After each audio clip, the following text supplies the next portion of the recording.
27 दिसंबर 1999 दोपहर के 3 बजे कंधार, अफगानिस्तान।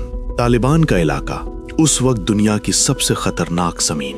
एक छोटा सा इंडियन गवर्नमेंट का प्लेन उतरा, दरवाजा खुला और एक आदमी नीचे उतरे। साधारण कपड़े, कोई सुरक्षा नहीं। चारों तरफ तालिबान के लड़ाके थे, tank, anti aircraft gun, AK-47 और उनके पीछे वो प्लेन खड़ा था जिसमें 176 जिंदगियां 3 दिनों से बंद थीं। उनका नाम था अजीत डोभाल, इंडिया के इंटेलिजेंस ब्यूरो के स्पेशल डायरेक्टर, जो अकेले उस जमीन पर उतरे थे जहां इंडिया का कोई दोस्त नहीं था। उनका एक ही मकसद था, उस प्लेन में बंद 176 लोगों को जिंदा वापस इंडिया लाना। लेकिन जो कीमत चुकानी पड़ेगी वो उस वक्त किसी को नहीं पता थी। 24 दिसंबर 1999 क्रिसमस की रात, काठमांडू से दिल्ली इंडियन एयरलाइंस IC-814 176 लोग, एक आम सी फ्लाइट। शाम के 5:30 बजे प्लेन उड़ा और 35 मिनट तक सब ठीक रहा। फिर 5 लोग उठे, चेहरे ढके हुए, हाथों में नाइफ और ग्रेनेड। एक पैसेंजर ने हाईजैकर का हाथ पकड़ लिया। उनका नाम था रूपन कटियाल, जो अभी अभी अपने हनीमून से लौट रहे थे। उन्हें वहीं चाकू मार दिया गया। केबिन में चीखें थीं और 176 लोग समझ चुके थे कि ये फ्लाइट दिल्ली नहीं जाएगी। पायलट ने दिल्ली को कॉल किया, मेडे मेडे, IC-814 हाईजैक्ड। प्लेन मुड़ा और अमृतसर आया। यहाँ प्लेन रोका जा सकता था, कमांडोज तैयार थे, रनवे ब्लॉक हो सकता था, लेकिन किसी ने ऑर्डर नहीं दिया। और 40 मिनट जमीन पर खड़े रहने के बाद वो प्लेन इंडिया की नाक के नीचे से निकल गया। वो मौका दोबारा नहीं आया। प्लेन अमृतसर से लाहौर गया, पाकिस्तान ने फ्यूल देने से मना कर दिया। फिर दुबई, फिर मस्कट, हर जगह प्लेन को उतरने दिया गया, लेकिन कहीं से कोई मदद नहीं मिली। आखिरकार 27 दिसंबर को प्लेन कंधार पहुंचा, तालिबान के कब्जे वाले अफगानिस्तान में। उन 4 दिनों में प्लेन के अंदर का माहौल बदल रहा था। पहले दिन डर था, दूसरे दिन थकान, तीसरे दिन एक अजीब सी खामोशी। 176 लोग एक दूसरे को देख रहे थे। कोई रो नहीं रहा था, कोई चिल्ला नहीं रहा था, बस बैठे थे, जैसे अंदर से टूट जाने के बाद इंसान बैठ जाता है। हाईजैकर्स ने खाना दिया, कभी कभी पानी दिया और हर कुछ घंटों में एक धमकी कि अगर डिमांड्स नहीं मानी गईं तो प्लेन उड़ा देंगे। और यहाँ आकर इंडिया की सबसे बड़ी मुश्किल शुरू हुई। तालिबान इस हाईजैकिंग में इंडिया की कोई मदद नहीं करना चाहता था, लेकिन हाईजैकर्स को रोकना भी नहीं चाहता था। तालिबान के लिए ये एक पॉलिटिकल गेम था और 176 इंडियन पैसेंजर्स उस गेम के मोहरे थे। दिल्ली में क्राइसिस मैनेजमेंट रूम में बैठे अधिकारी एक एक ऑप्शन देख रहे थे और हर ऑप्शन बंद हो रहा था। कमांडोज भेजो, तालिबान रोक देगा। प्लेन उड़ा दो, 176 लोग मर जाएंगे। कुछ मत करो, हाईजैकर्स और अग्रेसिव हो जाएंगे। उस रात दिल्ली में एक फैसला हुआ, नेगोशिएट करो। Delhi, prime ministers office.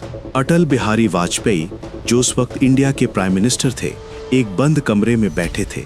सामने थी 176 फैमिलीज की लिस्ट, नाम, उम्र, घर के पते। बाहर मीडिया था, बाहर फैमिलीज थीं जो हर घंटे अपने किसी को वापस मांग रही थी। उनके सामने 2 रास्ते थे। एक, टेररिस्ट्स की डिमांड्स मान लो, अपने लोगों को वापस लाओ, लेकिन दुनिया को ये मैसेज दो कि इंडिया को ब्लैकमेल किया जा सकता है। दूसरा, डिमांड्स मत मानो, अपने लोगों को खतरे में छोड़ो और उस खतरे की जिम्मेदारी अपने कंधों पर उठाओ। अटल जी ने उस रात जो महसूस किया होगा वो किसी भी इंसान के लिए सबसे भारी बोझ था। एक तरफ राष्ट्र का सम्मान था, दूसरी तरफ 176 जिंदगियां। उन दिनों अटल जी की उम्र 75 साल थी। एक बीमार शरीर, घुटनों का दर्द और अब ये बोझ। रात को जब बाकी सब चले जाते तो वो अकेले उस लिस्ट को देखते रहते। 176 नाम। उनके पास ताकत थी लेकिन रास्ता नहीं था, और यही एक नेता के लिए सबसे बड़ी बेबसी होती है। 27 दिसंबर 1999 डोभाल कंधार पहुंचे। तालिबान के अधिकारियों ने उनकी टीम को एक छोटी सी जगह दी, एक कमरा, एक वायरलेस सेट और बाहर तालिबान के लड़ाके। नेगोशिएशन शुरू हुई, लेकिन ये कोई नॉर्मल नेगोशिएशन नहीं थी। हाईजैकर्स की तरफ से डिमांड्स आईं, $200 मिलियन कैश और 36 टेररिस्ट्स की रिहाई।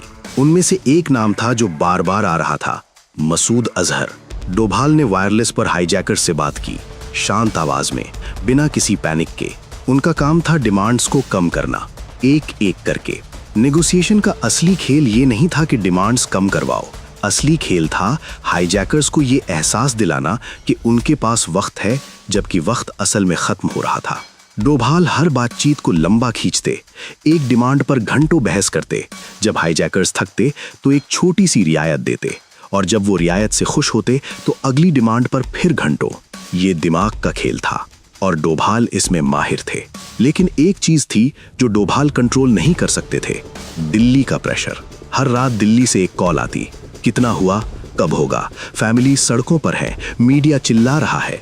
और हाईजैकर्स ये सब जानते थे। आईएसआई उन्हें minute to minute Indian media की अपडेट्स दे रहा था, कौन सा चैनल क्या कह रहा है, दिल्ली में कितना प्रेशर है, फैमिलीज क्या मांग रही हैं।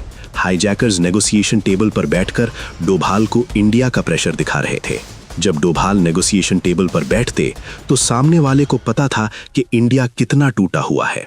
7 दिन डोभाल हर सुबह उठते, वायरलेस पर बात करते, डिमांड्स कम करवाते और रात को एक रिपोर्ट दिल्ली भेजते। $200 मिलियन की डिमांड हट गई। 36 टेररिस्ट्स की लिस्ट 36 से घटकर 20 पर आई, 20 से 10 पर आई, लेकिन एक नाम नहीं हटा, मसूद अजहर। उन दिनों डोभाल के चारों तरफ तालिबान के लड़ाके थे। कोई बैकअप नहीं, कोई कमांडो नहीं, कोई सेफ एग्जिट नहीं। अगर हाईजैकर्स ने कुछ कर दिया तो उनकी टीम के पास भागने की कोई जगह नहीं थी। और दिल्ली में अटल जी पर प्रेशर हर दिन पड़ रहा था। 31 दिसंबर आ रही थी, हाईजैकर्स ने डेडलाइन दे दी थी, उसके बाद वो पैसेंजर्स को नुकसान पहुंचाने लगेंगे। 176 फैमिलीज टेलीविजन के सामने बैठी थीं, हर ब्रेकिंग न्यूज पर कांपती हुई। उन फैमिलीज में एक थी रूपन कटियाल की नवविवाहित पत्नी, जो नहीं जानती थी कि उनके पति प्लेन में जिंदा है या नहीं।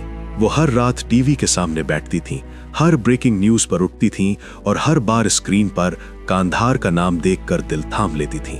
उनके पति उस प्लेन में चाकू खाकर भी जिंदा थे, लेकिन ये बात उन्हें कोई नहीं बता सकता था।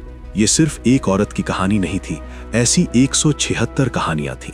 176 घर, 176 परिवार, सब एक साथ टूट रहे थे। 31 दिसंबर 1999 अटल जी ने अपनी कैबिनेट बुलाई। सामने 3 नाम थे, मसूद अजहर, उमर शेख और मुश्ताक जरगर। 3 टेररिस्ट्स जिन्हें छोड़ने की मांग थी। कैबिनेट जानती थी कि ये तीनों कितने खतरनाक थे, इन्हें छोड़ना एक बड़ी गलती होगी। लेकिन कैबिनेट ये भी जानती थी कि 176 लोग उस प्लेन में थे। अटल जी देर तक चुप रहे, फिर उन्होंने धीरे से कहा, हमारे पास कोई रास्ता नहीं है। वो 3 टेररिस्ट्स रिहा किए जाएंगे। उस रात जो फैसला हुआ वो इंडिया के लिए सबसे भारी फैसलों में से एक था। डोभाल को जब ये बताया गया तो उन्होंने कुछ नहीं कहा, बस एक लंबी चुप्पी थी।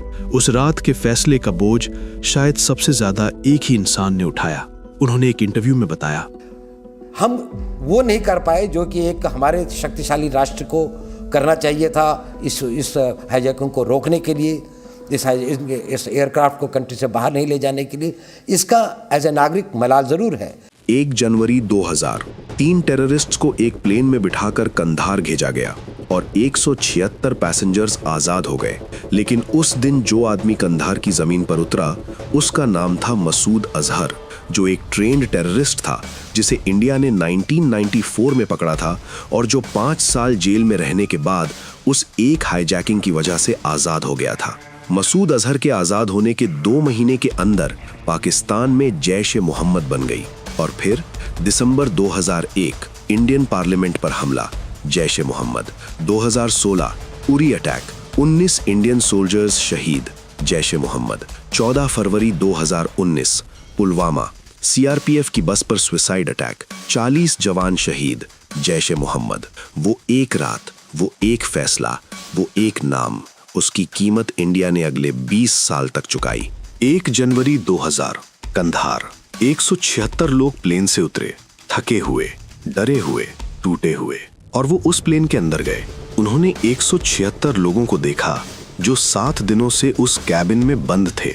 उन्होंने एक इंटरव्यू में बताया, और सारे के सारे पैसेंजर्स को मैंने ये कहा था, हाईजैकर्स भी वहाँ पर थे, कि आप लोग आज़ाद हैं और भारत की सरकार और भारत देश पूरा आपके साथ है और हम आप लोगों को यहाँ से सुरक्षित ले जाएंगे, है ना। उसके बाद जब मैंने उनसे कहा कि बोलिए भारत माता की जय या जय हिंद, तो उन्होंने रिस्पॉन्ड नहीं किया। मुझे इस बात का ज़रूर मलाल था कि ये लोग इतने डरे हुए थे।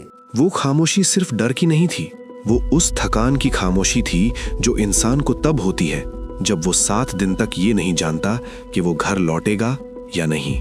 और वो जो 7 दिन तालिबान की जमीन पर अकेले खड़े रहे, उन्होंने उस खामोशी को समझा। शायद इसीलिए वो कुछ नहीं बोले। ये खामोशी सिर्फ उन 176 लोगों की नहीं थी, ये उस पूरे वक्त की खामोशी थी जब इंडिया के पास ताकत थी लेकिन रास्ता नहीं था। जब एक आदमी अकेले तालिबान की जमीन पर खड़ा था और उसके पीछे पूरा देश बेबस था। सोचिए, अगर वो प्लेन अमृतसर में रुक जाता तो मसूद अजहर कभी आजाद नहीं होता, पुलवामा नहीं होता, वो 40 जवान घर लौटते।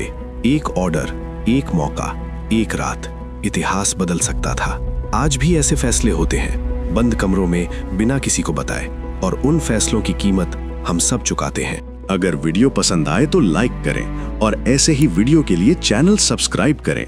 मिलते हैं अगली वीडियो में। जय हिंद, जय भारत।